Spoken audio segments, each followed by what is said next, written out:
We are live. We found Dr. Farmer, and he's over on the Pacific Coast in his beautiful home. And I'm so glad you're here. And again, since I was gone and came back, I see a bunch more have joined us. Just for those of you who did not um hear me before, I'm Jacob Nordby. I'm the marketing director with Hierophant Publishing and Insight Events USA. And it's my great privilege to work with some of the top and emerging authors and speakers and teachers of our day. And I've got to meet Dr. Stephen Farmer with some other events we did with him this last year, and we are publishing his new book called Healing Ancestral Karma later this year. So that's part of the reason we're offering this session tonight with him, is to give you a chance to learn what this book is all about and why it's so important. And so I'm really excited to offer Dr. Farmer to you, and I'm just going to bounce over here to the page and just tell you. So tonight we're going to learn, what actually is ancestral karma, and how to clear and heal karmic wounds, and what these things even mean, and then what that actually will do for us. Like, because of this, so then what will happen in my life? And so Dr. Farmer is going to be giving us some highlights from that. And since he's the guy you want to talk to, let me introduce him. Dr. Farmer, thanks for being here. Oh, thanks, Jacob. Very nice introduction, and sorry for the delay, folks, but we got it wired. Ready to roll. I would say I'm very excited about this book. It was one that's been about 3 years in the making, and I actually was teaching this and writing about it, and then contracted to do the book, Healing Ancestral Karma. And no doubt the first question a lot of people have is, well, what is that? What's ancestral karma? We usually think of karma, if you go from karma's from Hinduism, which the implication is that whatever you're not finished with here, when you go to the next lifetime, you still have to complete. There's something still to complete in the subsequent lifetimes. But it's also taken on some different meanings, and certainly when we speak of ancestral karma, it really is about the kind of karma, both positive and negative. Even though the book is subtitled Healing, Freeing Yourself from Unhealthy Family Patterns, it really is about positive karma too, those gifts that you have from the ancestors. Jacob, my interest began years ago when I visited my sister in good old Cedar Rapids, Iowa. And that's where I'm originally from. I grew up there until I was 12 years old, and I went back there a few years ago. And her place was too small for me to stay there, so I was staying at a hotel. So at that one evening at the hotel, I'm just sort of getting some fresh air, walking around the grounds, and I hear this voice in my head, and it really didn't feel or sound like my voice. It was really a voice of a very ancient one, an ancestor, as I would call him, one of the old ones. And as I'm walking around, I heard this voice say, "You're walking on the bones of your ancestors." And I love that way of putting it. It's not the way I would ordinarily talk either. Walking on the bones of my ancestors. And it was one of those, interesting moments. One that I had to ponder a little bit as I continued walking. I had somewhat of a revelation that although my people, my biological lineage, has not lived there for centuries, there's about 4 generations back that they came to the area now known as Iowa. And so in a very real sense, my ancestors were not just in spirit world, but they were in the land, which is not an uncommon way of viewing ancestors for many indigenous cultures. And the ones I'm most familiar with are the old Hawaiian spirituality, and the Aboriginal, Australian Aboriginal cultures. And that really set me back a little bit, just to think about it. Wow, that's really true. They're in the air, they're in the clouds, they're in the trees, they're in the ground. It was just a really different way to look at it, even though I'd sort of dabbled with it before, but this really impacted me. And then I heard the voice say, "Can you imagine if your ancestors had lived on this land for 10,000 years? And that took me back even further. I had to stop and take a deep breath on that one. It was like, wow. No, I can't. It's really difficult to get my my hands and my mind around that. And it's not unusual in our culture, in our Western civilization. It's a very mobile society. How many in the group that's listening could say that they've lived on the same land as even 2 generations, let alone 10,000 years? Very few of us. In fact, there were many, many nations here in the United States before the Europeans came and settled, and then sort of pushed them into reservations and such. Sad story that has taken place in many, many areas of the world. But nonetheless, I was taken aback by that. And then as I paused again to think about it, the next piece that came was the voice saying, can you imagine if your ancestors, or if your family had, your people had lived here for 100,000 years? And again, no, Jacob, I could not. I couldn't. But yet it still was astounding. But I couldn't nearly imagine that. And it's been said that in Australia, the original people of Australia, they're called Aboriginals, really do go back 60 to 100,000 years. And having a little bit of familiarity with that culture, it makes a great deal of sense. And in that culture particularly, yes, the ancestors are very much part of the land. So that's really what started the ball rolling. And then one thing led to another, and I came across some other material on ancestral karma that I found just fascinating. Created a workshop on it, which I'm going to be doing in the not too distant future. Once the book is out, I'll be doing a few different places. That there's actually ways that we can incorporate the ancestors in our spiritual path. And I think, Jacob, that's something that we really seriously lacked in our Western civilization. We think of Grandma and Grandpa's deceased loved ones, and Right. legitimate, certainly.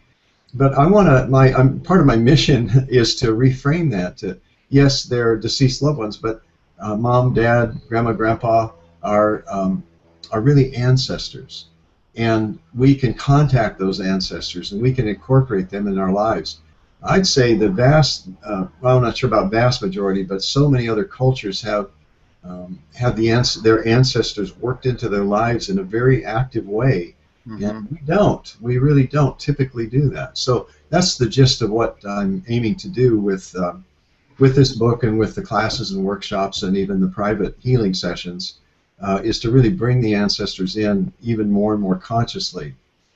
They want to help us. We're in a real time of big change here on the earth, and they really want to help us. So, Dr. Farmer, and I'm so excited about this, and I have some interesting, not identical, of course, but parallel, experiences, which I won't talk about those tonight, but I'm excited to hear you share your own. And I want to take just a minute, if we could, and just welcome. The room has continued to fill up even more since we started, and I see people, Dr. Farmer, from Massachusetts, from Texas, from the East Coast, from West Coast. We have people from England and from other parts of the globe. So what this tells me is that there's a great deal of interest in your topic tonight, and I have a couple of private chat questions here, in particular saying, I know about karma. How do I know if it's holding me back in my life, and what does your work in this book and what we're talking about tonight, how does that help me? How do I recognize when karma is actually holding me back, and then how do I deal with it? That's what I'm seeing come through right now.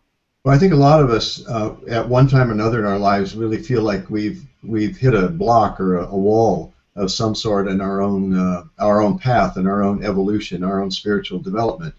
I think it's safe to say that, gosh, nearly everyone, probably not. I won't even say probably. I think nearly everyone has some of that unhealthy family patterns. I can look at my own family and go, wow, yeah, I grew up in my family of origins, at least. I grew up a great father. I really love this man, and I've cleared a lot of my karma, if you will, with regard to him. And yet it was an alcoholic family, the typical alcoholic family. My mother was, God bless her, I feel very clear with her at this stage of my life, but she was growing up really ambivalent about wanting me. My mother came to me in And that's one of the fascinating things, is we open ourselves up to this, we can start communicating with the ancestors. And in response to your question, that's one way we can start clearing this karma up. She came to me one time, and she apologized. She made amends, I guess you would say. She explained that she had 3 children when she met my father, and she wasn't real sure she wanted me. And that really, hit a place in my gut when I heard her say that to me. She was always ambivalent. She loved me in her own way. I know she did the best she could. That's just not an aphorism. I know she did the best she could because and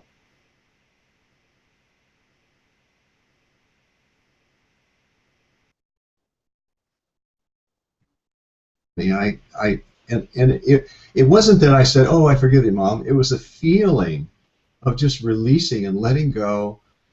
You could say these energy patterns, these karmic patterns that I was carrying of feeling invisible, feeling uncertain about my path in life, not being seen, not being recognized, etc. So I'm not sure that answers the question completely, but any kind of investigation into your own healing, psychological, mental, emotional, physical healing, when you investigate, for instance, Louise Hay has talked about that every physical ailment has a metaphysical cause, if you will. If my stomach hurts, maybe I got hit in the gut. I'm remembering a friend of mine, actually Australian. He's Caucasian, but he found out at 16 years old that that he was half Aboriginal. His father was Aboriginal. Grandfather took him up to the land in northern Queensland, and he went through an initiation for 2 years. Finally went and met his father, and his father was in prison, and found out that he had some of the same injuries on his left side, almost exactly that his father did. Now, how do you explain something like that other than a karmic inheritance, if you will? My father's, this is not about blame mom and dad either. It's way beyond that because it goes back a few generations. Mm-hmm. So I could think for the listener who asked that question, I think you could safely assume that when you feel blocked in some way, when you feel like you have repetitive patterns that show up again and again and again, that just you've tried this and this and that it's time to bring, and nothing has worked, it's time to bring the ancestors in and ask for their help and their guidance in healing whatever it is, mental, physical, emotional, psychological, whatever it may be. Well, and Dr. Farmer, one thing I'm looking here at your other work, and many people who are joining us tonight, and by the way, just real quick, I want to say hello to everyone. Again, we've had some folks join us from Mexico. This is really cool. People are still popping in from all over the place, but many people, Stephen, don't know your work, and you've published through Hay House and some other places. You have books like the Animal Spirit Guides, Earth Magic, your Power Animal Oracle cards, and Sacred Ceremonies, and of course now we're doing this book with you this year. I'm so excited about it. But there must be, I know, from having done work with you in some of these other events, you have you work with people in a very direct way, and you've had personal direct experience in session with both crowds of people and individuals, and you must see some common pains like, ouch, this is stopping me in my life. Could you list off maybe 2 or 3 of the most common ones that just come to mind where people have said, this is stopping me, and they didn't really understand it. It didn't make sense in their life, like why this was happening, but as you unwound it, you were able to help them make that metaphysical connection. Do you have any examples like that?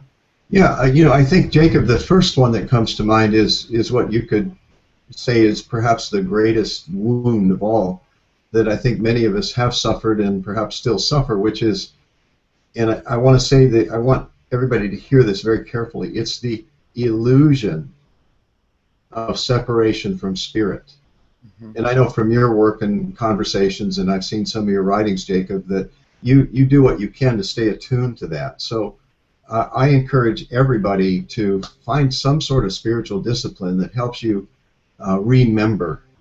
I had a mentor one time who said to me, in a conversation. He said, "You know, Stephen, all this stuff we do, these encounter trainings and therapy and this and that, you know, it's just all this is just to help us remember who we really are." Mm-hmm. And that was a very simple yet profound statement. Is yes, whatever can help us remember who we are, I think helps us resolve that spiritual wound. We've drifted as a certainly as a culture. I'm not sure as a species, but certainly as a culture. It's difficult to reconcile one's spirituality with the fact of being human. That we have our human foibles, we have our human aches and pains, we have our, you could say, our flaws or whatever, our misgivings, or when I couldn't get into the webinar, you know, I had about a 10-second tantrum, you know, and got over it very quickly, but I had a 10-second. I'm a human being, you know, that's one thing. So I think that, again, I go back to something like patterns. More than any specific things, it might be patterns. Excuse me, not might be, it is patterns that I would look for. That's what I would suggest. Example, if I were, let's say, to get angry so readily and reactive so readily at minor, relatively minor things again and again and again, to me, that's something that's come down the pike through my ancestors. Mm-hmm. And as James Hillman, who I'm sure you're familiar with, has said, it's not just the parents. You know, we tend to be a culture where we look at the parents. Yeah, that helps, but it goes back further than that. Mm-hmm. So we may have to look a little deeper than just mom and dad. You know, maybe mom was abused, and so she abuses. So, which brings up another one. That's another one is we're hearing more and more about this these days, and I think rightfully so. Post-traumatic stress response. I don't like disorder. But post-traumatic stress response, if you have been traumatized, especially if it's been repeated trauma over 6 months or more, what's going to happen is that your instinctual adaptations to that trauma serve the purpose of helping you survive that experience. But what happens is those symptoms continue to linger on. Example would be startle reaction. You know, just you get startled very, very easily. In the polarity, the other polarity of that is psychic numbing. You know, just feeling flat. You know, sometimes comes off as depression. I think from my experience, because I don't recall if you mentioned, but I'm a former psychotherapist too. So I've got both the psychotherapy and the shamanic, which is what led me into doing this work with ancestors as well. But looking for patterns like that, I think are really important, because it's not just the trauma. It's where did that come from? You know, let's look back 2, 3 generations, which is pretty much all we have to go. That's about as far as we go, because after that it gets pretty diffuse. For instance, 10 generations, if you go back 10 generations, 1,024 ancestors. Mm-hmm. Mm-hmm. If you go back 20 generations, it's well over 1 million ancestors. Yeah.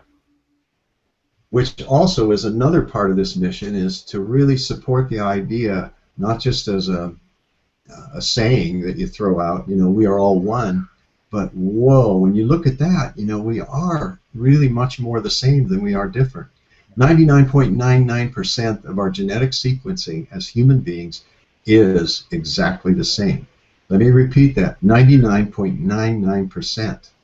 And it's time that we start looking at that and seeing that we're not that much different from that person that we've just made a judgment about. I'm sorry, I'm going off on a tangent, but I feel very passionate about this. Yeah. It's time for this new order to emerge, this new way of being human, and accept our humanity, but not get caught up in it. So here's a thought, if you don't mind me being Please. Extra personal. Is that okay with you? Yeah, absolutely. I had a pretty powerful experience this last weekend, Stephen, and you know, I've done a lot of work. You know, and of course you've been on your own journey longer than I have in this lifetime, but I've done a lot of work and I've uncovered a lot of things and had a tremendous amount of liberation. But one thing that I wasn't even able to see as an unconscious pattern. Most people know me as, you know, one of the nicest guys they'll ever find. That just seems to be kind of my way in the world, and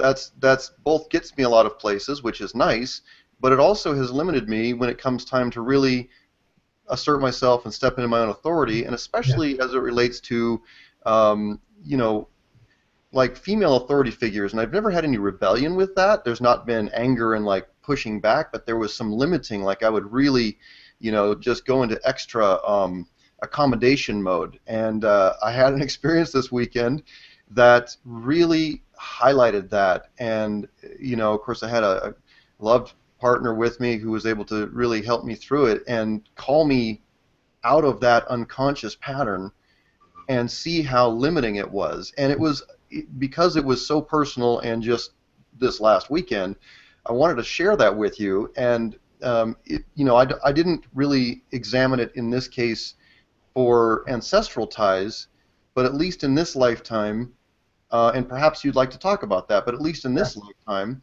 it was a clear limitation for me to step fully into my purpose, fully into my authority and what's possible in this life. And Yes. I feel that some big things got cleared this weekend, and I have to imagine that a lot of people listening have their own examples of things somewhat like that. And please take that wherever you'd like to. I just wanted to share it because it was so powerful and so recent. I get it. It's a beautiful experience, and thank you. What happens is that whatever the healing is, whether with or without a conscious attention to ancestors, Yeah. one of the things that I know is that when you die, you ain't done. There's still more work to do. There's shards of the ego. There's shards or remnants, of whatever still needs to be cleaned up. And when you, and I mean not just you, Jacob, but you, when you, general you, when you do the work, whatever it is, you could do emotional freedom technique, EMDR, somatic experiencing. You could do hypnosis. You could do any of the healing, family constellation therapy. There's a number of things that are available to us to heal. And when you heal both backwards and forwards. In other words, it affects your descendants.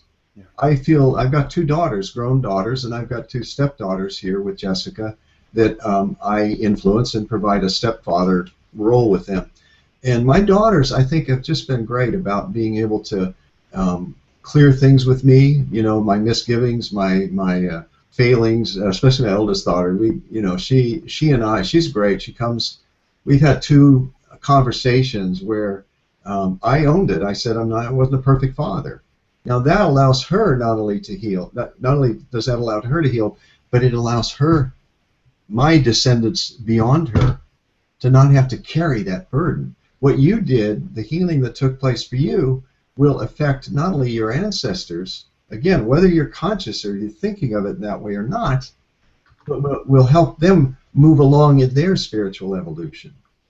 Yes, thank you. Amazing. I was shown, I should elaborate on this. I spent about 30 years as a psychotherapist, and the last 20 plus years, I would say, I was introduced that about 22, 23 years ago to shamanism, and that has been a really beautiful blend because in shamanism, it aims to heal at the spiritual level. And one aspect of this healing, we're talking about healing ancestral karma, is really working with the spirit world to help us live our lives and be better people, basically, so that will clear whatever karmic baggage we're carrying that will not have to affect our descendants. Anyway, so that makes, to me, that makes perfect sense. The more and more I've gone into this and I've done workshops, well, I'll tell you a short story, okay?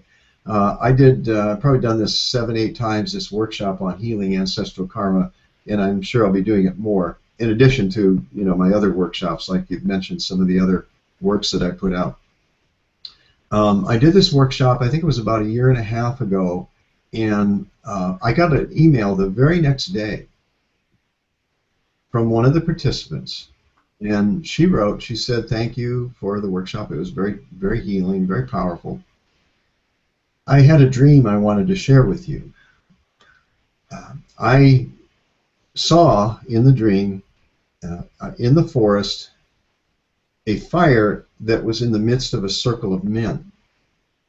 It was at some distance, and as I walked forward, I noticed the man whose back was toward me was my grandfather, who is the one I worked with in this one particular process of healing ancestral karma." And she said, what happened is my grandfather turned to look at me, and he looked me in the eye and he says, "Thank you." I can now sit in circle. That he now has a place of honor in the spirit world by her willingness to not only heal herself, but to heal this ancestor with the help of spirit, God, whatever you want to call that. And then in turn, her descendants, whether she's aware of them or not, or whether they have arrived or not, she can send that forward to her descendants as well. Mm-hmm. So there's just, beautiful stories are coming from this process. And again, Jacob, I'm on a mission. I really want to see us incorporate our relatives who have gone before us as ancestors. Don't you feel that we're actually asking ourselves on a collective level right now to put aside our misconceptions, our discomfort perhaps, and actually go there? You talked about the Aboriginal peoples or the original peoples, and some ones who were much more connected, let's say, to Earth and to spirit, in a different way. Why do you feel that why do you feel the Western world especially has such a discomfort on a general level with going into healing? So there's plenty of people who are okay with it, and of course, it's popular now in spirituality and things, but there's still a lot of people who feel very uncomfortable with this topic, not just karma, but healing in general. It's too something. Why do you suppose that is? Well, I think part of it, Jacob, is there's been I would call it a dis-ease in a broader sense than just illness of dissociation, but not just dissociation from spirit, which I mentioned earlier, that lack of connection or the illusion of separation, but even more importantly, the dissociative characteristic that many of us share with the earth. We have been handed a long karmic quality, you could say, from a long lineage of ancestors that goes back many generations of sort of the attitude I would say in probably a few religions of we're just kind of enduring this. We try to be good people so that we'll get into heaven. Mm-hmm. Some variation or version of that archetype. And instead, it's like, no, okay, this is the life that you have now. What about appreciating the beauty of this wonderful planet in all of its tempestuousness as well? It's sometimes a difficult planet to just live on, but on the other hand, it's also a very beautiful planet. How many sunsets have we seen? How much can we appreciate? How much can we express our gratitude, not only for just the things that happen with other people, but for the fact of I can take a nice breath of air. And what a miracle just to be alive and to know that that tree out there and that one out there that I can see from my windows are breathing with me. Yeah. As I give off my exhalation of carbon dioxide, that tree out there is going, oh, thank you. Here, take some oxygen. Let me give you some more. And this wonder, I get chills when I say that because it's simple. It's really simple, but we've dissociated from that finer connection and relationship. I have said many times in workshops and talks, it is not about saving the earth. Let's let that go. We're not going to save the planet. It's been around 4.5 billion years. We don't need to do that. It's going to be around another 5 billion, perhaps. Even no matter what, with or without us, it's going to be around 5 billion years. So it's not about saving the planet, but it is absolutely about revising our relationship with the planet. Not just the planet, but that tree out there, with the grass that's growing, with the leaves, the shrubs, this beautiful rose that I picked up today that I want to plant in my yard. Just really appreciating and being grateful for what Mother Earth gives to us, and also the spirits that are expressing as trees, as plants, as animals. And you mentioned one of my other books, Animal Spirit Guides. Yes, it's not just the animals, and it's not just the life force in the animals, but they can communicate to us as animal spirit guides. It's kind of a weird notion to many people, but again, indigenous people, shamanic cultures, of course, it's just a given. So I think we've just forgotten. We've forgotten who we are, as my mentor Paul Fairweather said. We need to remember who we really are, but also our relationship with the other beings on this planet. You know, it strikes me as you're saying this that the belief in original sin, and I feel that as you've been talking here tonight, I've been just feeling into that, that isn't something that we can just dismiss with our minds, Stephen, and say, okay, I don't believe it anymore, because it does, if I'm hearing you properly, it comes down to us through many generations, you know, and so that belief in original sin, which says, I'm broken, I need somebody in the sky to fix me or something like that, I must earn my salvation, and not just on a religious level, in every, this is pervasive, I feel, and then the question then becomes, if that's the case, that also means I'm separate from nature, I'm separate from the earth, and that changes our whole experience of being here, doesn't it? It really does. It's the Earth's here for our use. Yeah. You know, whatever we can extract from the Earth, that's to help us as a species dominate the Earth. Basically, it's you could say it's a dominance model. So Uh, that's the belief we're talking about, isn't it? yeah, and it's threatening. You know, it's threatening to walk out into the wilds when you have been raised with that. So we're actually looking at a deeper strata of what we're calling the relationship with the ancestors. Hmm. Um, I um, I love my father. I really do. He came to me just the other day.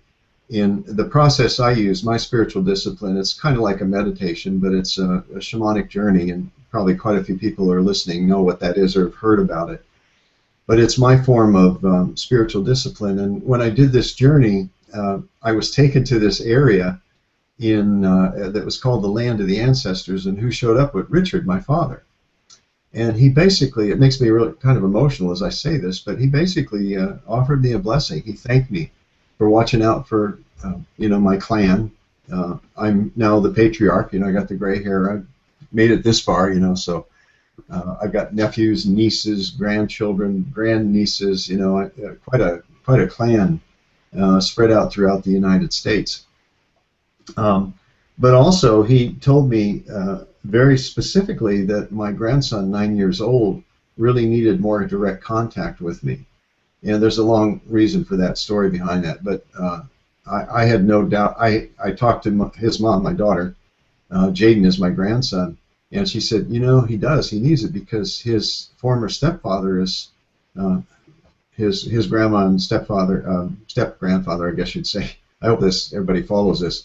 They separated, and he was very close to this man who was a friend as well as an older man, grandfatherly type. Has just walked away and stepped out of the picture. You know, very, very sad. But my father came to me and said, you need to step up the pace with the amount of contact you have with Jaden. I called Catherine, his mother, my daughter, and I told her that. She says, oh, yeah, yeah. He needs you more than, you know, he needs you more than ever right now, because Tom, his grandfather he was close to, was disappeared, basically. Anyway, that's a long, hopefully understandable story, but the point is my father, my ancestor, my father communicated this to me, and that was validated by my daughter. There's things like that that just are magical that happen when you start to work with ancestors. It's amazing, and I'm actually seeing, looking here at the chat that's coming through, and some private questions and thoughts, and maybe we can have time to share a couple of these with you Sure.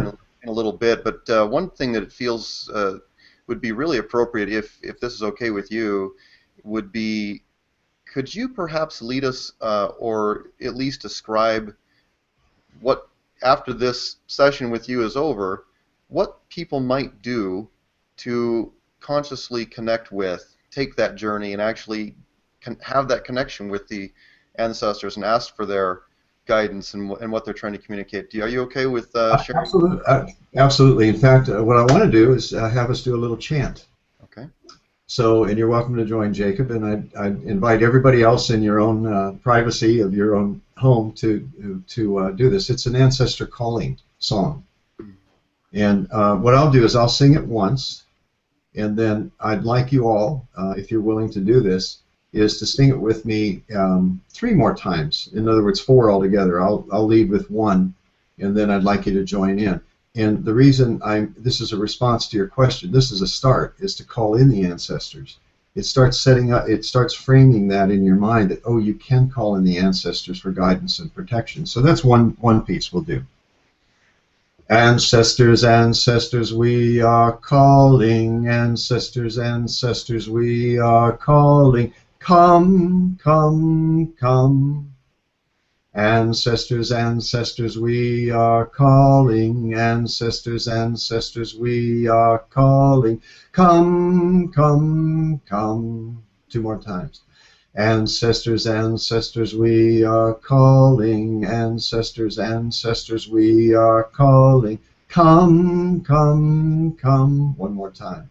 Ancestors, ancestors, we are calling. Ancestors, ancestors, we are calling. Come, come, come. And everybody take a deep breath. And I can feel them. I think probably quite a few of you can feel their presence, or perhaps even those of you who are more visual might even see, images either in your mind's eye or externally. I tend to feel things more and I hear things more than actual visual sometimes. So that's one piece right there as a chant. And I guarantee it will bring in the benevolent ancestors. Don't worry about, oh, that creepy Uncle John, is he going to come and bug me or something like that. You have to just trust that when you call with that sincerity in your heart, you're really calling the benevolent ancestors, whether it's 1, 2, 3 generations ago or 10,000 generations ago.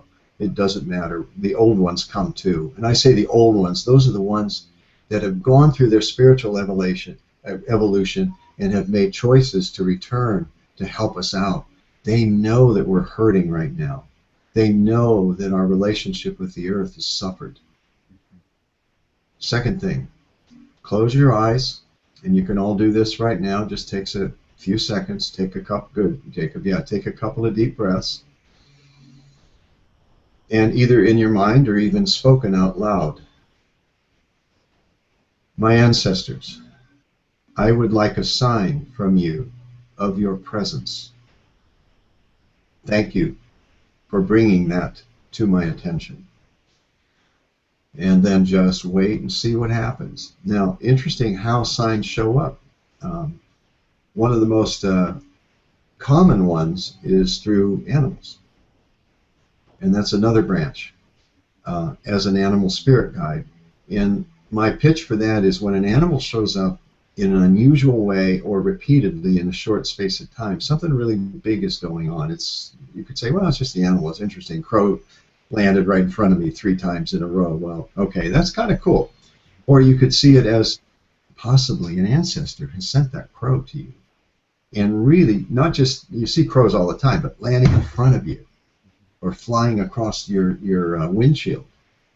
Or you wake up with a big dream about a bear, something like that, and then you keep hearing about bears all day. Well, it's possible that an ancestor is trying to communicate to you through that. I've had story after story, Jacob, where after a beloved parent or grandparent dies, is an animal comes and makes itself known. There's a story in the book about Cooper's hawk, if I may just outline this as quickly as possible. They say an Irishman does not know how to make a long story short, but I'll do my best. And I've had permission to use the story, so I can relate this. It's very touching. A couple lost their 4-year-old son in a tragic accident.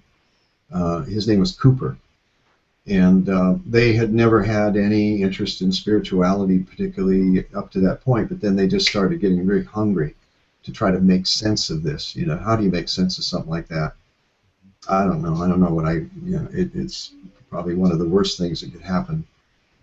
Is to lose a child. Anyway, so they went on their journey and their search, and one day the husband said, came home and there's this hawk sitting in the middle of the road and not moving. So he says, this is weird, so he gets out his camera, he calls his wife, he texts his wife, you gotta come see this.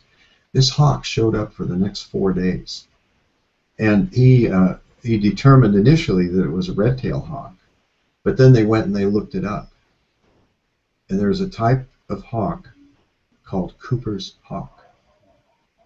Isn't that amazing? So And I believe too that anybody who goes before, children too, are ancestors. They are connected to us across that barrier, or that seeming barrier at least. So it's a wonderful story, and God bless the parents for sharing that. I think it's a good teaching. Helps us know that the ancestors do try to reach us, and that's one way is through the animal spirits. Not just the animal spirits, but the animal and who represents sort of as a courier for the grandparent or the child or whoever it may be that's gone before. You know, Dr. Farmer, one thing that I was raised a fundamentalist Christian, and then went out in the world and did my best to be a normal guy. And one thing I've found though was I had this deep hunger to. It wasn't just an interest; it was really a big, like, gnawing hunger to know what my purpose was, and I felt at some level I was way off purpose. And Hmm. and at one point I without even knowing what I was getting into, I got involved with a shamanic experience, and it changed my life. And that's why, as I talk with you tonight, and of course learn more about your work, I love this because, here's a normal guy who wouldn't have gone looking for something like that. I'm talking about myself, who began to get my window on the world was this big, and it began to broaden. Hmm. And as that happened, then I became open to some of the things you're talking about tonight. And one of my early teachers, who was a shaman, said to me one time, just understand that Great Mother, which is all of the earth and all of us, all these things around us, it's always speaking, and it speaks in signs and symbols, and as you're talking about tonight, animals and all these different things. And I found myself in a different kind of reality. And again, it was just a matter of seeing the world like this, Right. having my window get a little larger, and it gets larger all the time now. And I'm excited about that, and as I've done that, the information's come through to help me actually find my path with heart, find purpose, and Cool. that's changed my life. And it feels like I'm watching some of the questions coming through, and it feels like that's one of the big questions that is being asked both tonight and in general is, how do I find my life? How do I find my soul purpose? How do I know what it is? And I know that's one of the things we listed on the webinar description, was you're going to talk about that. Yeah, finding your soul's purpose is not a how would I say, it's not an event necessarily. Yeah.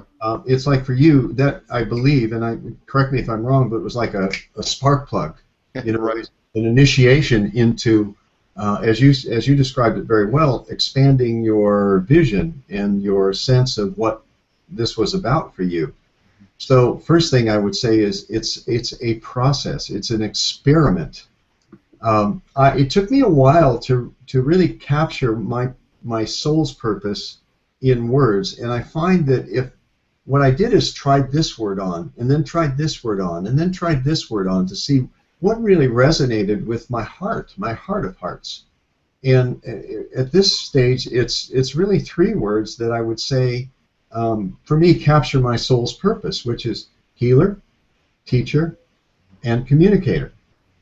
Although my wife would tell you I don't communicate so well sometimes, but I think I do pretty good in all things given. But healer, teacher, communicator. I'm a natural. I mean, healing has been something I've been doing my whole life, one way or the other. I laugh because I remember sitting my parents down. We had just moved from Iowa to California, and they were bickering like crazy. My dad was drinking. It was nuts. And I actually sat them down at age 14 and counseled them. I said, okay, Mom, Dad, have a seat. We're going to talk. And I mediated this conversation between the two of them. I thought, that's crazy for a 14-year-old to do. But it was an indication, what do you call it, foreshadowing of my soul's purpose. So 3, that's another one. I forget if I'm on 2 or 3, but that's another way to look is, well, what have you been drawn to? What is your passion? What has been something that's almost a natural, that if you look back on your stories like I just shared, oh, okay, I loved to paint when I was 8, but I got shamed because somebody laughed at a painting. Oh, I love to sing. A dear mentor of mine, Angeles Arian, just passed. I just got word. I was so sad to hear that, but she had a good full life. And that's what she's an anthropologist, or was, that studied and put everything in 4, studied a lot of different cultures. And I love this thing, this four questions that when you go to the shaman, he or she will ask you these 4 questions. You know, when did you stop singing? When did you stop dancing? When did you stop being enchanted by stories? And number 4 is a corker. When did you stop listening to the sweet sound of silence? And that's for my dear teacher, who is now an ancestor. She's with me. She had a little glimmer of her the other day. She's now in the afterlife, but I can feel and sometimes see her smiling. She died, I guess, about a week and a half ago. Still has left an incredible legacy. I kind of went off a little bit in terms of the question, so that's your job, though, to keep me on track. So good luck. Yeah, good luck. Actually, I can see we have a very full room. More have joined us. It looks like everyone's really engaged with what you're saying tonight. And you're a storyteller. I love that. Yep. And of course, as I've responded to you, I've been telling stories as well. So it sounds like we're similar in that way. One thing that comes, direct question here, and specifically asked not to use names, but here's the question. I grew up in a Christian family. Was always cautioned about working with spirits. That cautioning was so drummed into me for so long, I have a hard time not letting it interfere with my work with the spirit world. And she said, can you speak to this? It's an issue of demons disguised as helpers. So there's that teaching that, beware of who appears as an angel of light, because it could be the devil or whatever. Yeah, well, that's a tough one. I respect and appreciate the listeners' concern about that. You had to deal with that yourself, as you said, growing up in a fundamentalist Christian family, and you seem to have succeeded very well in making that passage. I think, first off, I think it's a revision of your relationship with Jesus. In a sense, Jesus is sort of an ancestor, in a sense. And you can work with Christ in a different way. You can have a personal relationship that's outside of the boundaries of doctrine and dogma. I would appeal to this individual to experiment a little bit, have conversations with Jesus, take Jesus with you. Or you can, if you're a little uncomfortable with that still, call on Archangel Michael. If you're still uncomfortable with that, call on Wolf Spirit. One of my guardians, because I work with a handful of specific spirit animals, is wolf. Wolf spirit, not the animal, not just, I don't have wolves out in the backyard or anything like that, but wolf spirit. I completely feel protected. I do not feel concerned at all, ever. And I mean ever. I'm very solid about that I'm never going to have be psychically attacked or have demons show up in some way. An interesting thing about the word demon, it comes from the word daemon, D-A-I-M-O-N, which was a guardian spirit, typically in the form of an animal. There we go again. Let's divorce ourselves. Let's dissociate from anything of the earth and call it evil. Yeah. Anyway, it's just a little sidelight about the word demon, but it's reframing it that, and it's still a spooky word. I know that because it's planted in our culture. It's planted in our brains from our culture. So to this person, I would say, yeah, work with Jesus. If that's not comfortable, work with Archangel Michael. And just every time you feel uncertain about something, call on that ascended master. And my pitch would be, learn about animal spirit guides. Call on spirit animals as for protection, guidance. Call on ancestors. And I'm talking about the old ones. Not necessarily grandma and grandpa, although they work pretty well sometimes, but call on when I say the old ones, the ancient ones, the one I worked with and came to me in an initiation years ago on Cone Peak in Big Sur is claims to be 25,000 years old. In other words, he was on the earth 25,000 years ago. Now, am I making that up? I don't know, but he's been a great guide and teacher, and he works with me directly in the healing process. So I call on him whenever I get nervous or scared or I'm going into a situation where I feel uncertain. He's been with me. I learned later he's been with me my whole life. So I trust that helps a bit for this person and others who might be dealing with the same thing. It's kind of scary to have to deal with that indoctrination. That's really what it is, like brainwashing.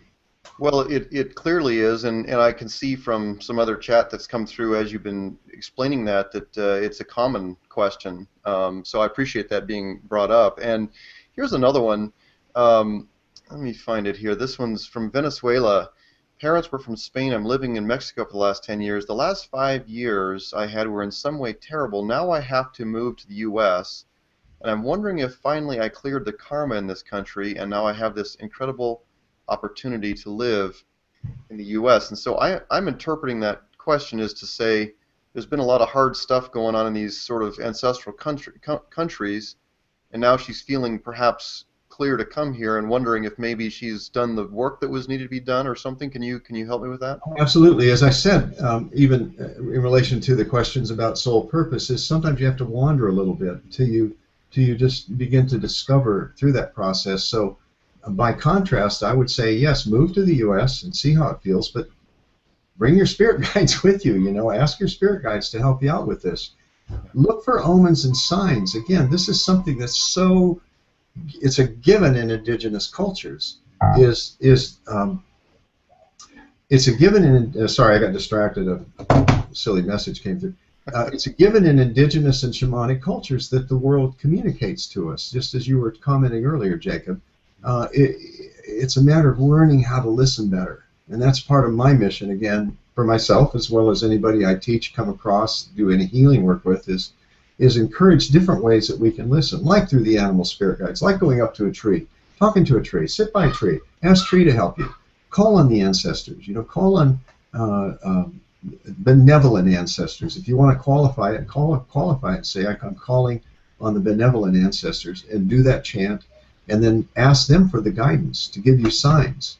I mean, there's a number of ways you could do that. You could do automatic writing, which is you ask an ancestor, a benevolent one, to come through, or an old one, and you say, I'd like some guidance about my potential move to the United States. And then you sit down with your pen in a very relaxed way by breathing, and just allow your hand, listen to how I say this too, you let your hand write. It's as if it's dissociated from you. That's how it feels when spirit is coming through. And see what shows up on the paper. So, question for you. By the way, Dr. Farmer, I don't know if everybody knew when they registered for the webinar, but it gave us the opportunity to read their minds. I'm just kidding, but just kidding, guys. No, but I can actually feel into one of the questions that for those of us who were raised in the West, and we've really married the rational mind, and the scientific process and all that, and so we've been really, even those who weren't raised religiously have been brainwashed only to believe what's provable in a scientific way, let's say. How would you address some of the things you've talked about tonight? I can actually sort of feel into and read the thoughts that are going like, okay, that sounds, I'm willing to do that, but how do I know if I'm just making it up or not? How do I actually know it's a message rather than just something I hoped would happen, so then I made it up to give myself guidance? Does that make sense? Yeah, absolutely. It's a question that often comes up in workshops where we do experiential exercises of some sort. Mm-hmm. And one thing I say to people is, I say, if I'm making this up, I'm having a great time. And it's working for me. So, but in a more straightforward response to that, it's the story of Joan of Arc comes to mind, where she was asked by the Inquisitors, story or not, I don't know if it's true, but they say never let the truth get in the way of a good story. But anyway, so Joan of Arc supposedly was asked by one of the Inquisitors, says, Joan, now you say you hear the voice of God, right? And she said, of course, yes I do. He says, how do you know it's not just your imagination? And she says, well, how else would I hear it? Love that story, because what it sets up is the idea that the imagination is not just located somewhere in the brain, or the third eye, or between the eyebrows, or somewhere like that. But the imagination, just like our energetic field or our aura, extends out, literally out into the universe, into this matrix that we're all connected, that Hagelin, this scientist, called the unified field. This scientist, Hagelin, has done studies about meditation and how it affects consciousness, but also how it affects groups of people when they meditate. for a particular purpose, like heart patients, etc. Um, so I would want that anybody who is concerned about that, am I making this up, is be a scientist, experiment with it, see if it works for you. You know, I don't pretend that everybody's going to believe what I say. I don't want you necessarily to believe it, but don't disbelieve it either. You know, try it out. Your best test for this is your own experience. We're moving into an era just of direct revelation. You know, of really working with God or Spirit or Source or all that is, whatever you want to call that mysterious force that we keep having different names for, but God will do, Spirit will do. As you go more directly to Spirit and find methodologies like meditation, shamanic journey, whatever it may be, to listening to the world, listening to the communication from the world, all these different ways that we can really hear, see, listen, and feel God, your life becomes a little smoother. Now, it doesn't mean everything's going to be idyllic. It doesn't mean that you aren't going to have speed bumps or tests, you know, put before you to really not just test your mettle, but to help form and shape your soul's destiny. You know, it isn't just something that you set out, boom, you got it. It's like the response from the world itself helps shape that destiny.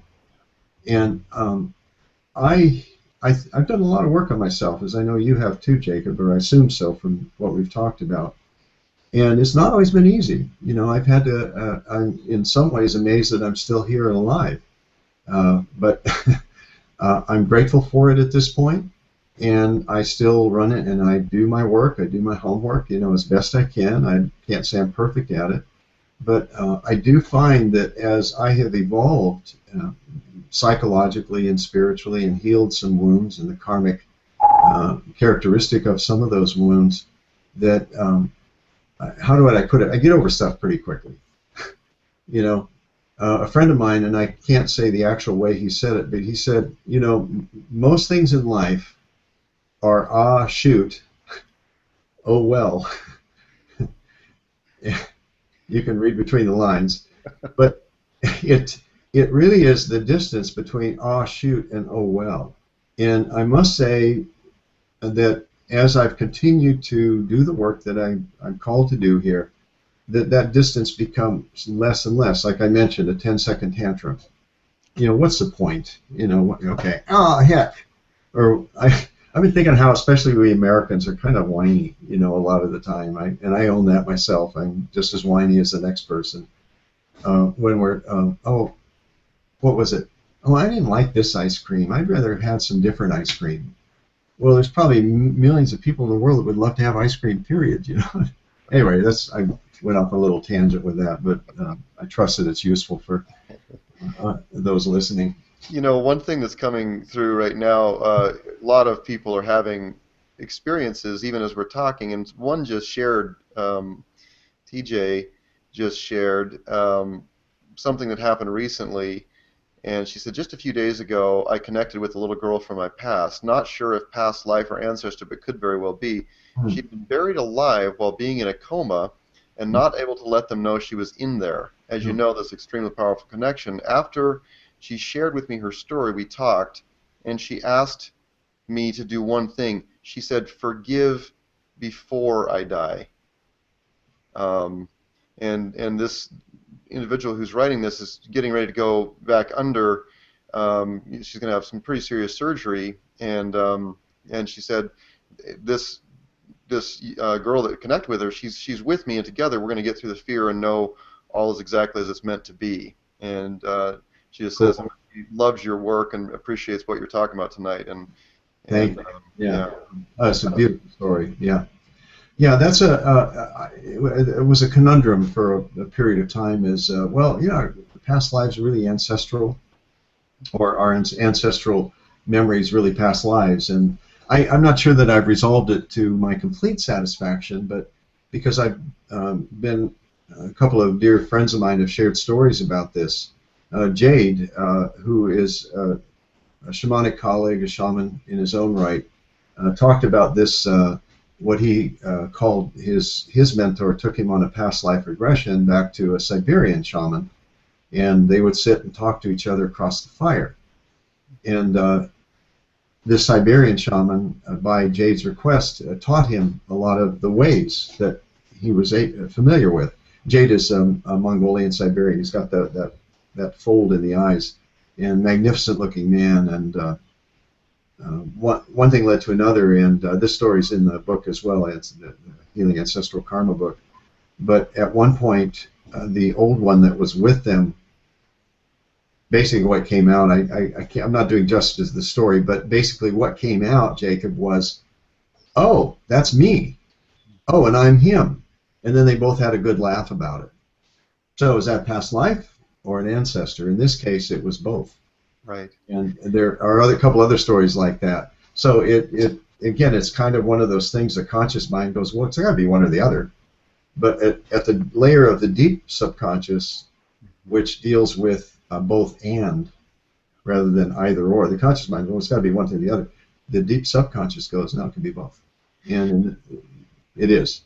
You know, one thing I love is that you're willing to do this work, and you're willing to bring it into, you know, into the modern world, and work with people directly who may be skeptics, maybe, you know, aren't really open to it, but have hunger for this sort of information. I look at even what you just said reminded me of that recent movie, which I loved, Cloud Atlas, and you know, and even you know, the one before, wow, it slipped my mind, but anyway, oh, Avatar. You know, it's interesting to watch these things bump up to the top of the popular collective consciousness, Dr. Farmer, and understand that what you're doing is actually responding to a call that's there, and you're helping moderns connect back with something that's in all of us, and many of us have been conditioned or trained, or, you know, who knows how many generations worth of training to not pay attention to these things, not remember who we are.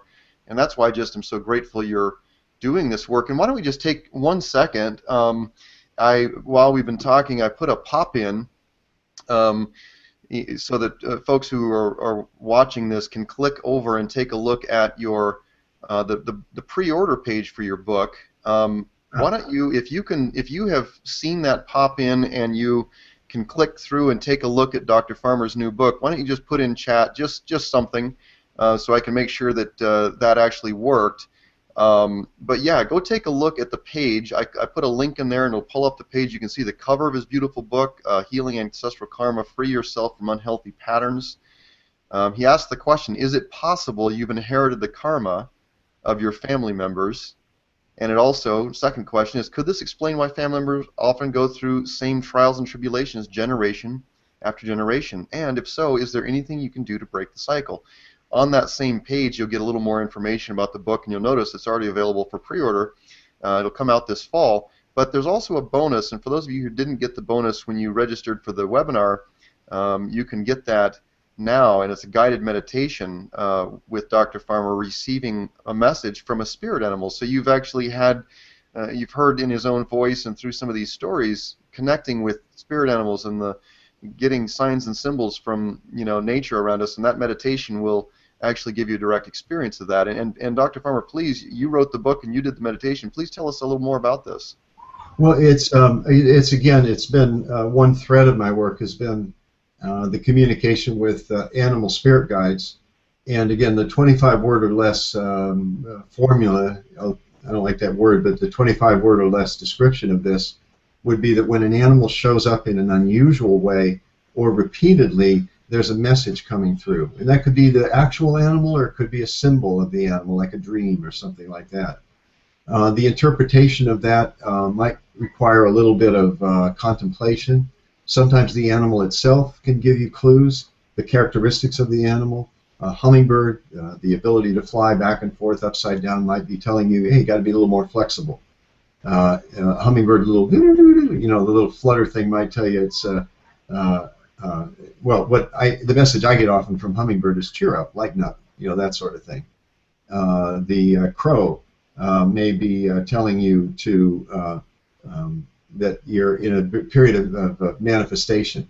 crow shows up several times, and so woo, bringing it's based on a one of the mythologies of the creation is that crow, or actually more accurately cousin raven, is the creator bird that brought from the darkness into the light that which was created and that we can see.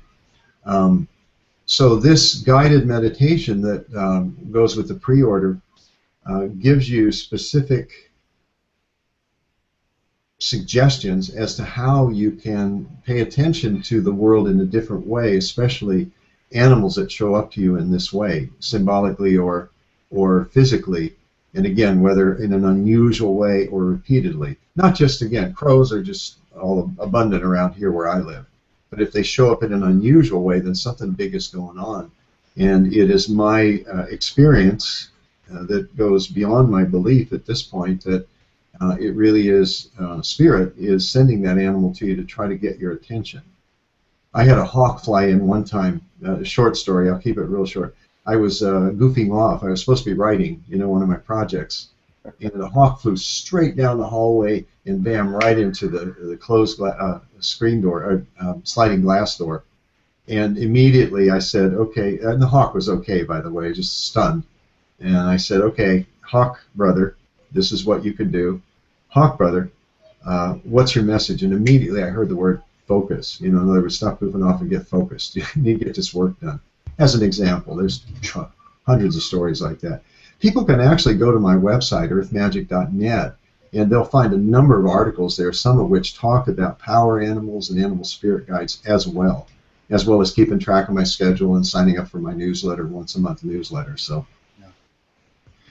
Well, that's wonderful. And by the way, as a little corollary to that story I told you about, being at the music festival this weekend, took a hike like the next day after some kind of big stuff had come up, and was able to clear it and really got some good stuff done. But took a hike, Stephen, out in the desert the next day, and this is way up in Washington State on the dry side of the mountains, and took 2 steps down the path, and I was the guy who was in front. And all of a sudden there was an enormous rattlesnake right on the edge of the path, and buzzing and doing what rattlesnakes do. And of course I'm a human being. I jumped a little bit, but then I leaned in to talk to him. I actually talked to him a little bit. Cool. And the group was kind of we had 3 or 4 of us there, and they were kind of freaking out. Hey, get back! And I was back a little ways, but I was able to lean in and get a picture. But I talked to him and just said, hey, it's okay, we're good. And he and that just kind of happened automatically, but then he buzzed a little more, and then he just went on his way, and we were fine. He let us pass. But it's interesting to hear you talk about that. I'm just curious, from your perspective, what might be a sign from a what might a snake symbolize? Oh, that's a great question. I think it's perfect for you based on what you said. Snake it could be, think about the characteristics of snake. Shedding skin. Mm-hmm. You could translate that as transformation. The big rattlesnake in particular is initiation. I believe it's the Apaches. There was at one time ceremonies that were when someone was being initiated as a shaman. One way they would do that is they would have the group or the tribe circle around the man. He would go in the middle, and they throw a bunch of rattlesnakes in there, and he would be bitten several times. And if he lived, he was considered to be a great shaman. So I think it's a little extreme for our contemporary culture, but you hear the metaphor in that too.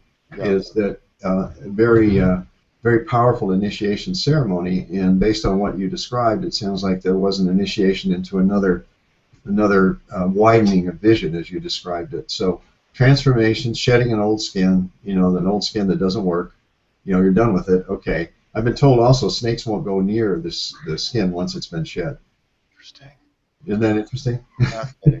Bye-bye. Well, I mean, it's just all of that was so recent and surprising that I appreciate the opportunity to share it. And by the way, I see people are clicking through, and some have reported back they've already pre-ordered your book, and so we're so grateful for that. And Dr. Farmer, I know that we've already been here about an hour and a quarter, and respecting your time and all, why don't you tell us? Sounds like you have some things coming up soon where you're going to be live, and in case people would like to find out about that, where are you going to be next?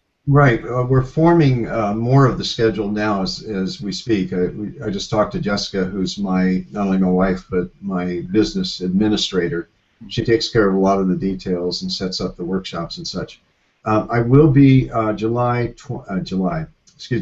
26th, I believe it is, in Denver at For Heaven's Sake. Um, that's a New Age bookstore in Denver, and I'll be doing. I think I'm doing healing ancestral karma, actually. I think so. Plus, I'll be doing private sessions. The private sessions are shamanic healing and reading sessions, intuitive reading using my oracle cards. And the shamanic healing is absolutely fascinating, and it changes lives. That's one thing I would say about it. Then I'll be at INATS, the International New Age Trade Show. So this is for people who are in the industry, in other words, bookstore owners, etc. So that's not a come one, come all kind of a thing. But I'm doing a book signing there with Satyama, who has produced the children's spirit animal cards, Satiama. And again, we're setting up things for Australia. It looks like it's gonna go. I'll be in Australia. It's looking about the end of September. We're working with the dates right now.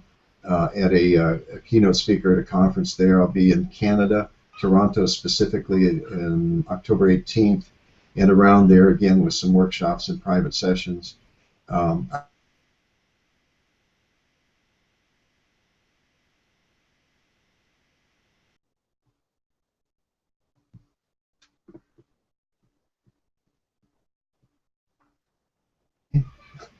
there you are. Okay, it just unfroze. It was frozen there for a sec. And then I'm also looking at New England, Circles of Wisdom, Andover, Massachusetts, New Hampshire, etc. About 3 or 4 gigs there. Wonderful. And that wears me out just thinking about that. I'm going to be busy in the fall. Yeah. Please, anybody that writes or comes to see me, just let me know that you were participating in this webinar. And I definitely want to thank you, and God bless you all for your willingness to talk about this and just to start sort of tossing and thinking about this. And I would say the last piece, really, the final piece is, again, as I said, be willing to be skeptical. I think it's great. It's a good idea. Don't just believe, not just me, but don't be blind about it. But as I said, don't believe me or disbelieve me, but try this stuff out. That's the real beauty, is to try it out. And once you get the book too and read through it, love to hear your comments about it, because I'm really excited about it, Jacob. I can't wait. It's like I would be calling Randy, the publisher, once a week if I could say, is it done yet? Is it done yet? So I guess late September, October, thereabouts, it's going to be actually a physical book. So. Yeah, and we had a question from Sean asking about, can we please have a Kindle? And the answer is yes, the Kindle will come out about the same time as the book physically releases in September. And just before we go, and I just have a tremendous amount of gratitude for your time on this, Dr. Farmer, and sharing. And by the way, I see you have some beautiful drums and flutes and didgeridoos and all sorts of musical instruments. Yeah. That's cool. You chose tonight specifically. When we were setting this up well over a month ago, you specifically wanted tonight, and that's because it's the new moon. Right. I would like to perhaps send our friends who have joined us off tonight with just an understanding of what this means to you and what they might take with them from here. Yeah, new moon. The lunar cycles, again, our ancestors long ago would follow these very closely. New moon. Just think about the metaphor of the new moon. It's the start of something. Grandmother is just beginning to open her eyes again, and so it's a great time to initiate any projects, to put your intentions out there. By that I mean you could do a ceremony, writing out 2 or 3 intentions. What do you want to see happen the next 2 weeks? Full moon, roughly 2 weeks distance, is a time of completion. It's a time of expressing gratitude for what has come. So I was excited. I heard not too long ago one of my favorites. I'm a maybe another lifetime musician. I'm a songwriter too, and I've written songs and played, as you saw, some of the instruments. My guitar is right here. One of my heroes, my musical heroes, Neil Young, always starts a project on the new moon. I love that. I found it interesting. So that's what that means.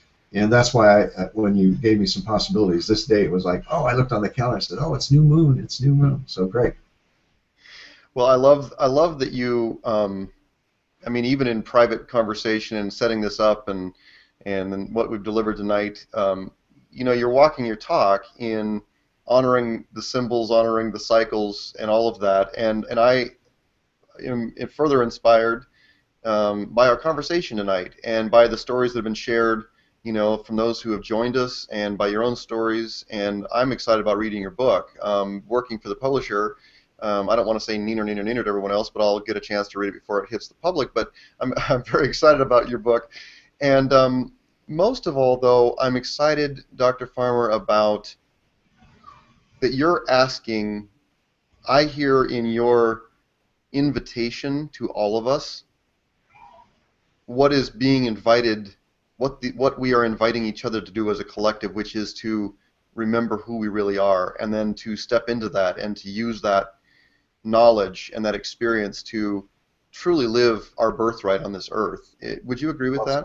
Well stated. I couldn't have said it any better, Jacob. You're a wordsmith yourself. Yeah, it's but in not in just the mental sense, but in the heart sense. Mm-hmm. Is to really feel that sense of connection, that the beauty in that connection of spirit. However, spirit is expressing itself. It's not that spirit expresses through us. We are spirit expressing as us. That tree is spirit expressing as tree. That that dog is expressing spirit as that dog. It's a different take on it. This saying we've had a while ago, and I always get it backwards, but we're not just spiritual human beings trying to be spiritual. We're spiritual beings trying to be human. And I say, no, we're not. We're spirit. Period. End of story. We are spirit expressing as Stephen, expressing as Jacob, etc., etc. It's a different way to consider it. Yeah. That comes from another dear mentor of mine who's always provocative whenever I have discussions with her. She threw that at me, and I went, huh. It was one of those like 10,000 years, huh? Huh. It was one of those. So anyway, I go on and on. But again, I thank you, and Jacob, you're a great interviewer, and I particularly thank all of you who participated by listening in, and your comments too on the chat. And again, I want to put a pitch and check out the website, earthmagic.net. There's all sorts of good stuff in there. There's free oracle card readings. Just also go check it out, and you can explore it yourself. Earthmagic.net. Well, Dr. Farmer, I mean, and again, it's so much fun. In fact, I have this I'll call it a wish, perhaps, that sometime in the next couple of years we find some really cool mountain place, and we invite as many as can come to have a great big campfire retreat weekend with you. And if that plants a seed of possibility in you, I'll be the first to sign up. So I think it'd be a wonderful thing to spend a weekend just sort of soaking in all this.